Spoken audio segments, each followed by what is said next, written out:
on Sunday. Props and ops. Sitting pretty on a Monday. Props and ops. You know it's betting and beer with props and ops and props and ops.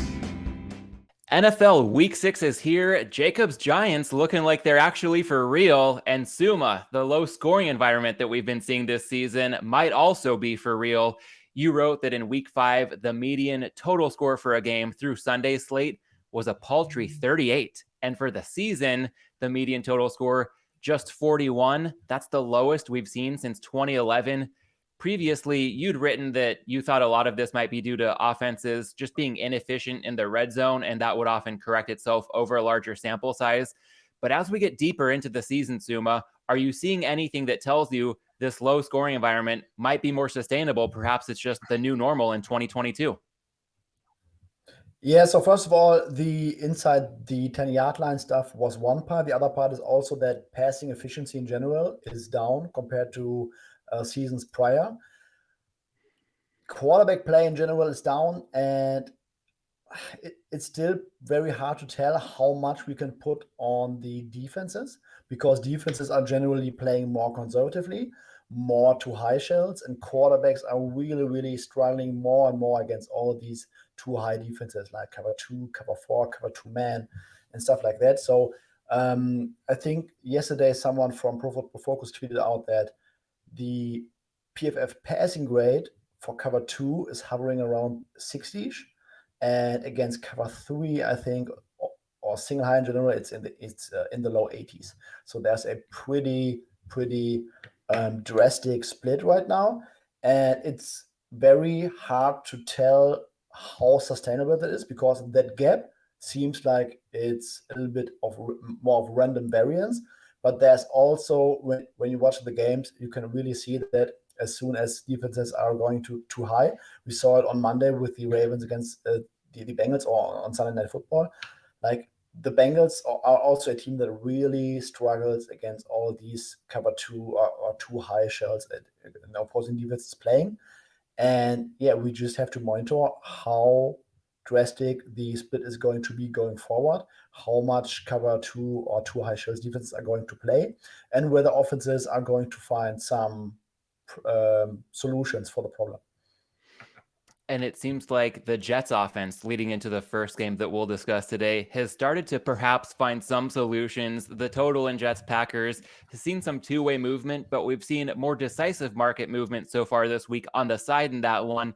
The Jets off an opener of +8 down to +7, -105, or even a flat 7 showing up at Chris and Bookmaker. Suuma, of this, how much do you attribute to the market seeing some upside in your Jets, and how much of it could be some downside that people are seeing from the Packers? You specifically noted the Green Bay defense leaving much to be desired in your article on the Hammer on Monday. I think there are two sides to it. For once, the Jets, they are not getting super upgraded in the market from my point of view, because Zach Wilson, he didn't have the greatest 2 games. He really struggled in the Steelers game until late in the game. And even the Dolphins game against Skylar was, I think, 19-17 early in the fourth quarter until the Miami offense collapsed. And the Jets had I think 2 or 3 very short touchdown drives. Also, one touchdown drive was a wide open wheel route down the field to Brees Hall down the left sideline. So the offense in general looks to have a higher floor, but I don't think that people are all of a sudden too high on the Jets. And on the other side, the Packers are really not looking great on either side of the ball. Their defense, even though they spend so many resources into it, is really struggling, and not even against great competition. I mean, if you look bad on defense against the Chiefs, that's one thing. But if the Giants, with the wide receivers that our friend Jacob will refer to, are moving down the field against the Packers defense, that's really an issue. And don't know, I think from a talent perspective, they have enough talent. They have to fix some stuff schematically. And on the other side, I really think that the offense, even though we knew they would get worse without Devontae Adams, they are barely above average in some efficiency metrics on the passing side. So I think it's really two-sided, and people are saying the Jets should not get more than a touchdown at Green Bay this week. One name you mentioned when talking Jets Packers, you weaved in Skylar Thompson, and we can use that to transition to the next game on the Sunday slate that we will touch on here. The side in that Vikings Dolphins game, Minnesota up to a 3.5-point favorite after being a 3-point favorite earlier on in the week. Suuma, I'm wondering if you're surprised that we haven't seen more movement off the news that Skylar Thompson, the Dolphins' third-string quarterback, will be under center on Sunday for Miami. Or do you think that opener of Minnesota -3 had already baked that in as a pretty high probability? Yes, absolutely. The line of -3 told us that the market is generally believing that Skylar Thompson would start. It just needed some more final confirmation. And what's pretty interesting to me is that I didn't believe that Teddy Bridgewater would get ruled out today, to be honest, because with the new protocol, we know that he didn't really have a concussion on Sunday, but he was put into the concussion protocol because of that new rule with the extra spotter in the stadium. And now he cannot practice, I think, until tomorrow, or I think he has to be out for 4 days with the new protocol. And Mike McDaniel just came out today and said Teddy is not going to start. Skylar Thompson is likely going to start, and Teddy, if active, will be the backup. So that tells me that there is a high chance of Teddy Bridgewater getting cleared by the end of the week. That's why we also saw some money entering the market on the Dolphins earlier today. And then suddenly after, they came out and said it's likely going to be Skylar Thompson who will start, because I think McDaniel said that he wants his quarterback to get starting reps throughout the week, and Teddy will be the backup for Skylar Thompson. And that brought the line up towards -3.5. And I don't think it's going to be much further because, as you mentioned, it was already baked in. With Teddy starting, we would have seen this going towards Pick'em. Now we have Skylar starting, and the Dolphins will likely have Tyreek Hill. Xavier Howard might be back. So I'm not expecting too much of a movement anymore towards the Vikings here. While we're talking backup quarterbacks, the next game we'll touch on features one team that's already turned to its backup, another team that has been starting a guy who's been in the backup role for much of his career. That would be the Niners with Jimmy G. Traveling to Atlanta. They've stayed on the East Coast this week, but another road game in Atlanta to take on the Falcons and Marcus Mariota. The total in this one has seen some interesting movement, up to 44.5, up from an opener of 42.5. So we've seen the total cross through that key number of 44. Suuma, why do you think that would be? I think that's because the Falcons offense has been above average, at least kind of decent in terms of moving the ball down the field. The Niners offense should not have too many problems with the Falcons defense. That really is not getting too much pressure on opposing quarterbacks. And on the other side, the 49ers are dealing with some significant injuries on the defensive side, like Javon Kinlaw, Eric Armstead, Nick Bosa. All three might be out this week. They lost Emmanuel Mosley to an ACL injury. I think Jimmy Ward had a wrist injury. So they're really losing some bodies on their defense.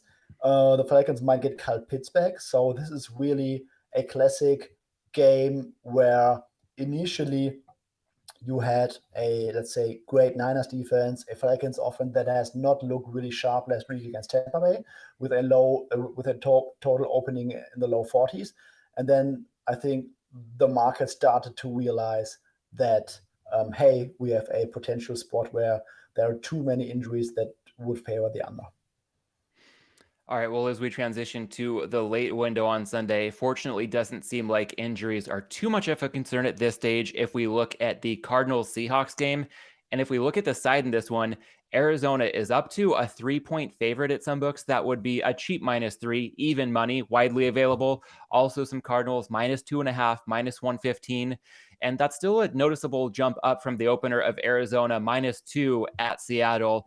Suuma, with that move, do you think the market would be more doubtful of Geno Smith as a quality NFL starter these days, or that Seahawks defense just being too porous to keep Seattle within a field goal?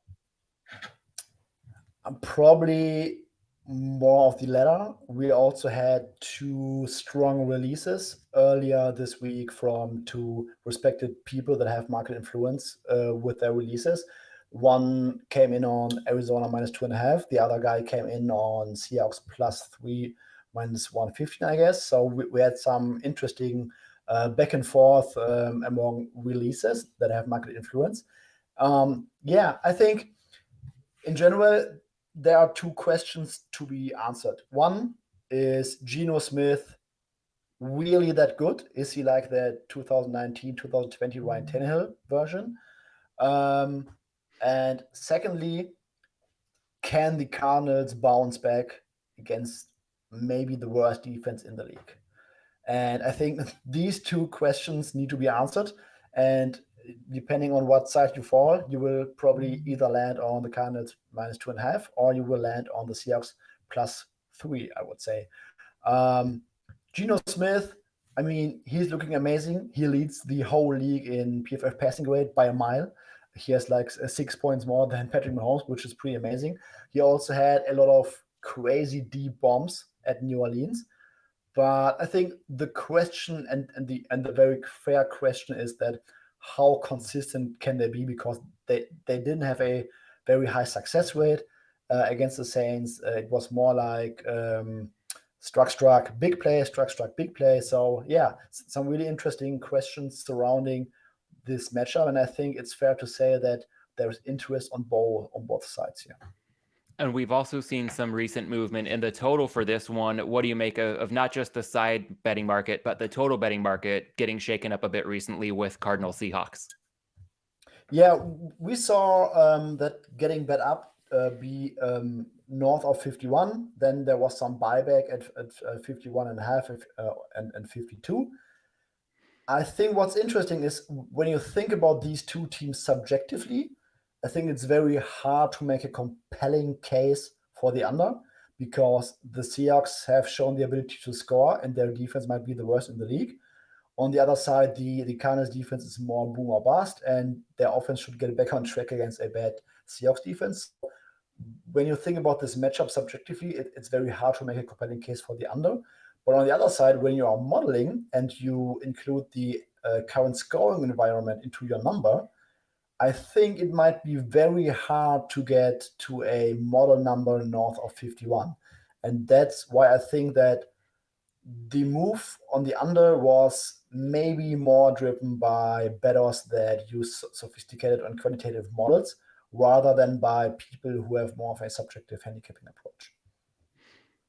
Fair enough. Suuma, at this point, I'm going to take a quick break to jump off script. I know we've got a monster game, two really good games to discuss next, but I am seeing on my other monitor some movement across the board with Jacksonville, Indianapolis. Wanted to see if you might have any explanation as to why we've seen the Jags just take some money. They were just pretty much -2 or even some -2.5s across the board.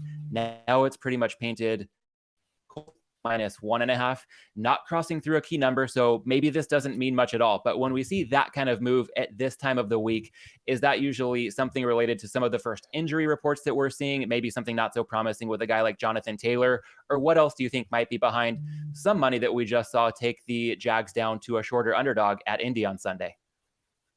The injury report for the Colts came out about 1 hour ago, and it didn't look really promising. We had Shaquille Leonard still out, DNP safety Julian Blackmon was out, Kwity Paye got injured in the Broncos game. He will, I think it's almost 0% that he's going to play. Jonathan Taylor was working on the side, not practicing as well. The Jags, they had two duds against the Eagles in the rain and against the Texans. The Colts offense ranks 32nd in pass DVOA and rush DVOA. So I think people might have been too low on the Jags in this matchup early in the week. And now with the injury report looking much worse for the Colts, maybe than anticipated, because Shaquille Leonard is still in the concussion protocol after having some more days to get ready for this week. Yeah, I can't really tell whether this is exactly injury related, because the move is occurring 1 hour after that initial injury report. but it seems like bettors or the market are starting to play the Jaguars as dogs here. I know this isn't a pick show, so I won't belabor the point here, but it looks like the clock might be ticking a bit for those interested in teasing the Jags this week. Now at +1.5, that's the last half point we have where we can cross all the way up through 7 in the standard 2-team 6-point teaser. So maybe something that Jacob and I will revisit with Hitman on Friday. But for now, let's move on to the game of the week and perhaps the game of the year. Buffalo at Kansas City. Perhaps the best game of all time in the divisional round was played between these two teams at this stadium, Arrowhead Stadium, just a few months ago. And now we see a pretty intriguing side here. Buffalo currently laying -3 even money pretty much across the board. And that's up from an opener of Bills -2.5 after this line reopened post Chiefs victory over the Raiders on Monday Night Football. And I think that there are some narratives out there that could be backing a lot of the Bills' support. Number one, revenge. Everybody knows how tough of a loss that was for Buffalo in the divisional round last season. And number two, it's a short week for the Chiefs going from Monday night to the Sunday game, whereas the Bills played in the early window this past Sunday, so they get the full week to recover. I would want to advise a strong word of caution against anybody putting too much stock into those narratives. I mean, when it comes to the revenge angle, I feel like we can almost flip it on its head and say the Chiefs could be equally motivated, because for them to be an underdog by a full field goal at home to anybody in the league could be pretty insulting to them. And either way, I think it's important to acknowledge this isn't Spinal Tap. We can't crank it up to 11. I'm pretty sure the Bills will be giving their best effort on Sunday, but I'm also pretty sure the Chiefs will show up. So the Bills may well win and cover, but I don't think motivation is going to be a clear edge for them in this one. And as far as the short week goes, it's probably neutralized a bit by the fact that the Bills are the road team here and the Chiefs are playing back-to-back home games, so they have no travel on a short week. Overall, Suuma, I know the Bills, the best team in the league, but are they really worthy of laying 3 at a team like Kansas City? I think the market are telling us that they are not right now, because that there was some support for the Chiefs at a soft 3. And we are also looking at some -2.5, -15, -2.5, -20 at some spots. I don't want to sound lazy, but I expect nothing else other than this game bouncing between 3 and 2.5 until Sunday.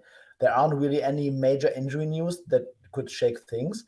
Isaiah McKenzie got cleared from concussion protocol today, so the market is telling us the Bills are the best team in the league by margin right now. Josh Allen will have his full arsenal of weapons, but they probably don't deserve to be laying -3 on the road at Arrowhead. I think that's what the market is telling us right now, and it will be interesting to see whether either side is going to take a strong stance, whether we are going to see a flat -2.5 or a flat 3 at some point. And I think one thing we can pay attention to when we find ourselves in a spot like this, a heavily juiced 2.5 or a heavily juiced 3, depending on which team you want at, the key number or the half point below the key number in the case of Bills backers. A book like South Point doesn't charge any VIG beyond the flat -110. So they can often be pretty telling when we get to a game like this that is heavily juiced around a key number at pretty much every other sports book in the world. Right now, South Point laying the flat -210 for Bills backers would be the way to go. You can't get the +3 on Kansas City. So maybe something worth keeping an eye on for those with odds trackers that let them see what a book like South Point is hanging. I feel like if they go to 3, they're probably going to get flooded with Chiefs money immediately. That might be saying something about the side in this game. Who's to say? But Suuma, you did also bring up the point that there aren't any major injury concerns for this game at the moment. One injury I did want to revisit with you. It occurred back in week 1, and somebody who's still absent for the Chiefs, their kicker, Harrison Butker. Seems silly to be talking about a kicker in a setting like this. But I remember when I asked you about the impact of his absence from the Chiefs, and you said, if anything, you thought that it might make them better because instead of attempting, let's say, a 53-yard field goal on 4th and 1 from the 35, Andy Reid might just go for it, and that would be more optimal for the Chiefs to maximize their scoreboard output. At the same time, it has not been pretty for the Chiefs' backup kickers in recent weeks. It cost them at Indy. It almost cost them dearly against the Raiders. Have you rethought anything about just how much it means for the Chiefs to be without Harrison Butker in key games such as this one against the Bills? Not really, to be honest. I think that when I remember right, Andy Reid has not been really aggressive. And there was also I think, fourth and short at some point in the Raiders game where he punted, where I thought you have to go for it now. Overall, my takes that the Chiefs might be more aggressive on a fourth down instead of kicking it, I don't think were really fulfilled by Andy Reid. All right, fair enough. Well, let's move on to primetime Sunday Night Football. The Cowboys at the Eagles. The side in this one has seen the Eagles bet up to -6 off of an opener of -5. I know there were a lot of questions, speaking of injuries, that Eagles O-line going to be key this week. Suuma, do you think the recent move up to -6 for Philly has been because of promising reports that people are getting for the Eagles in the trenches, specifically on the offensive side of the ball? Yeah, I think so. I think so. There's been very strong support for the Eagles since yesterday in the market. I'm even looking at some -6, -15s. Pinnacle is having a very, very soft -6.5, -0.2. So yes, it's been one-way Eagles money since yesterday. Jason Kelce said that he's absolutely going to play. Jordan Mailata was held out last week. Don't know whether he's going to play, but I would argue that if there's one offensive line in the league that can get away with either starting tackle, because on so many running plays they just not block either defensive end, I think it's the Eagles. So yeah, I think you really want Jason Kelce in here to set protections and stuff like this. But at this point, it doesn't seem like Jordan Mailata will have a major impact on the line going forward. Got it. Well, we've also got some injury concerns to monitor as we look to the other primetime game to wrap up the week. Monday Night Football, the Broncos at the Chargers. The side in this one has seen Denver take some money. They are down to +5 or even a 4.5 at Chris and Bookmaker. I'm still seeing. This one opened Chargers -6. And I know we've got some injury news here, namely Russell Wilson for the Broncos, Keenan Allen for the Chargers. Suuma, what do you make of those two or any other injuries worth monitoring in the days leading up to kickoff on Monday night? I think the injury situation for the Broncos is pretty clear outside of Justin Simmons, who is coming off IR. It sounds like he's going to play, which will be a tremendous boost for a Denver Broncos defense that has been pretty good even without Justin Simmons so far. Keenan Allen, the fact that he was DNP 3 times last week after not playing since week 1, there were some rumors or actually some news that he re-aggravated his hamstring injury, which makes me believe he's 50-50 at best to play this week. So we might get some negative Keenan Allen news for the player. I hope that he's going to play because it's been 5 weeks now. And on the other side, there is all this uncertainty around Russell Wilson's shoulder, and we don't really have any clue if that's going to impact him going forward. I mean, the decline in play by Russell Wilson is obvious when you just switch on your TV, but it's really, really hard to tell right now whether that's because of his shoulder or whether that's in general a problem with his scheme. Now they are also losing their left tackle, Garrett Bowles. I think the move down from 6 to 4.5, 5-ish was just better saying this can't be 6, because from a power rating perspective, from a modeling perspective, even with those injuries baked in, I think it's very, very hard to get to a 6 for the Broncos here, especially in that lower scoring environment in general in the NFL this year. And I think the rest of the way it will be decided by injuries. Whether there are bad Russell Wilson news, he might be limited throughout the week, bad Keenan Allen news, good Justin Simmons news whatsoever. I don't think that this line is going to get anywhere close to a 3.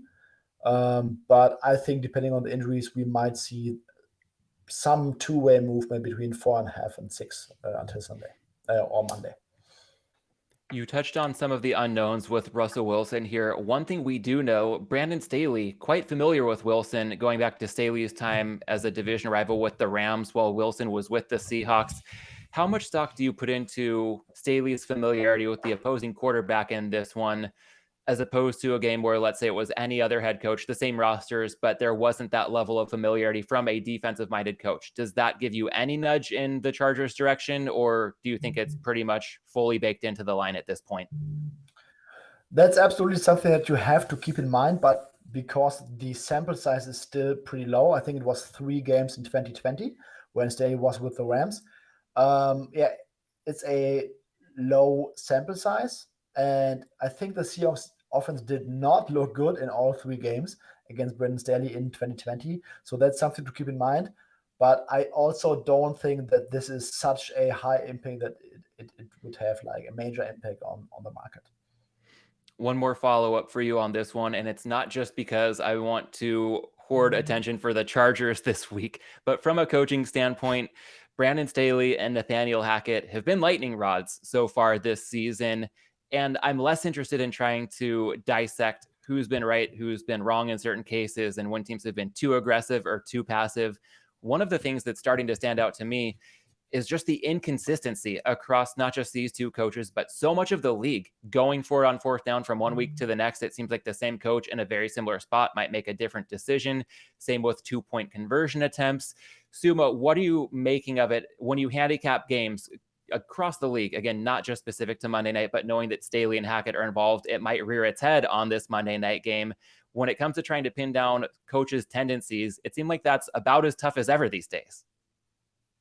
Oh yeah, absolutely. So usually you want to bake in this information, like the coaches who are aggressive on 4th downs and also not just being aggressive for the sake of being aggressive, but when you see that coaches are just playing the odds that are on their side, that would be a boost for me when approaching any game.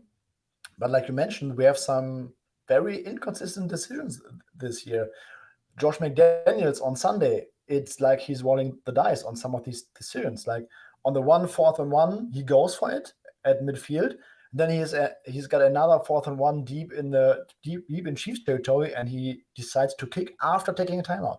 So that's nuts. I just don't really know or understand how they are really forming their decisions. I have no clue.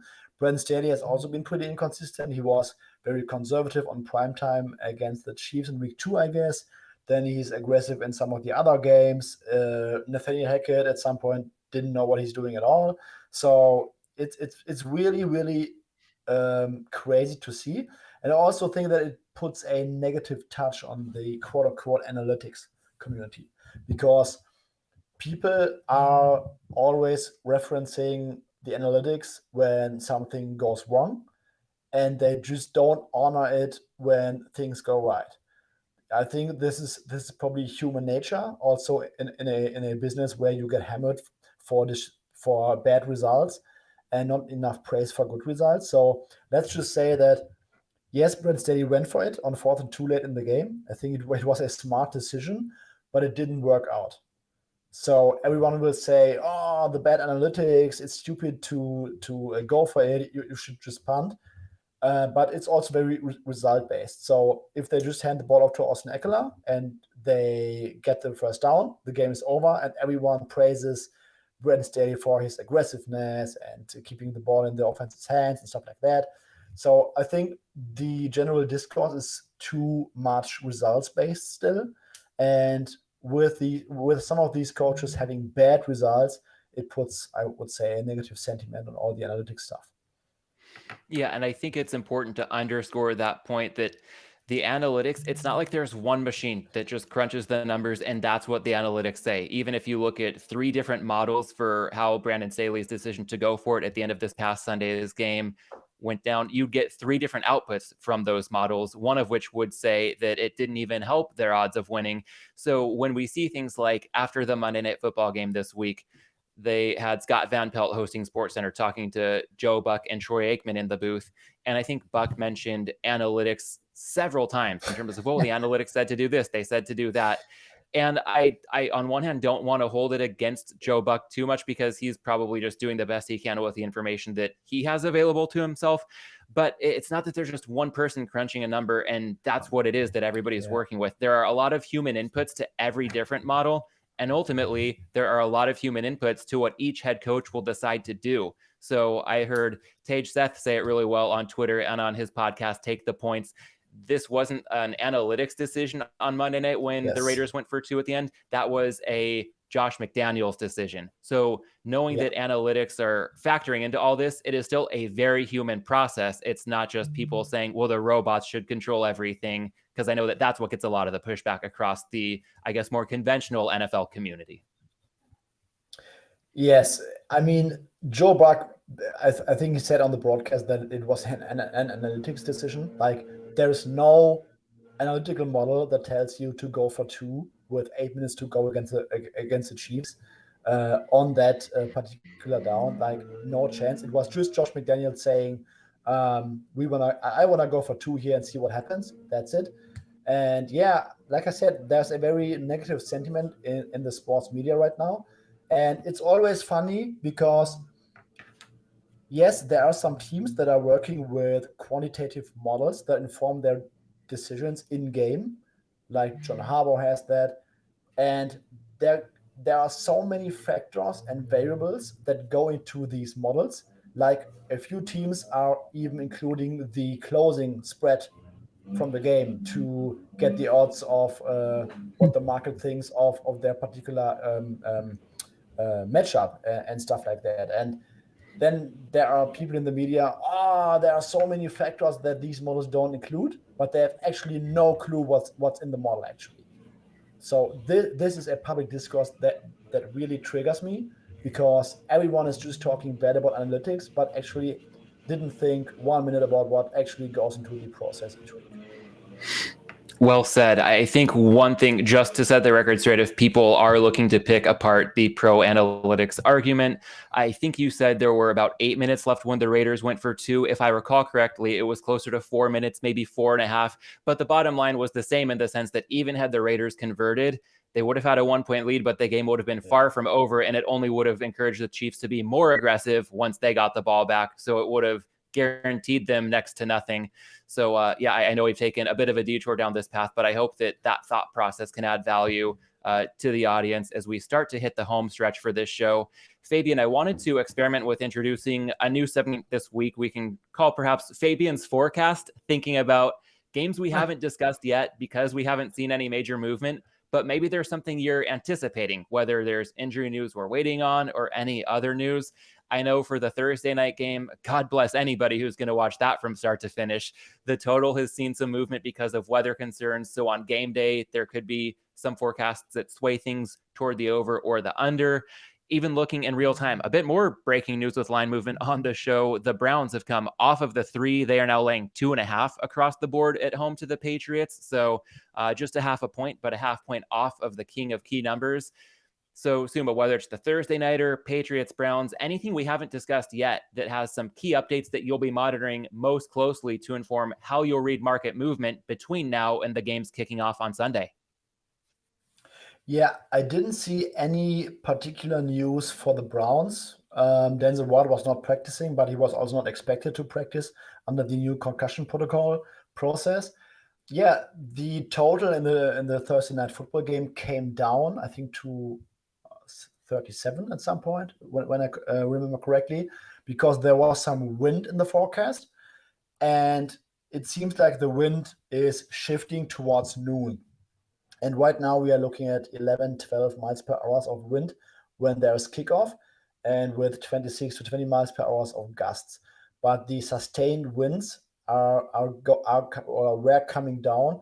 And that's why I would not be surprised if we saw a little bit of more of an uptick towards the over. All right. I think at this point we've done all we can with our midweek look at market movement. So we will go ahead and wrap it up. Want to let people know they can follow Suuma on Twitter at Suuma810. That's SUUMA810. You can also catch him across the Hammer Betting Network on Primetime, a Sunday Night Football pregame and halftime live stream with Rob Pizzola, as well as his must-read article every Monday up at thehammer.bet, recapping the week that was across the NFL.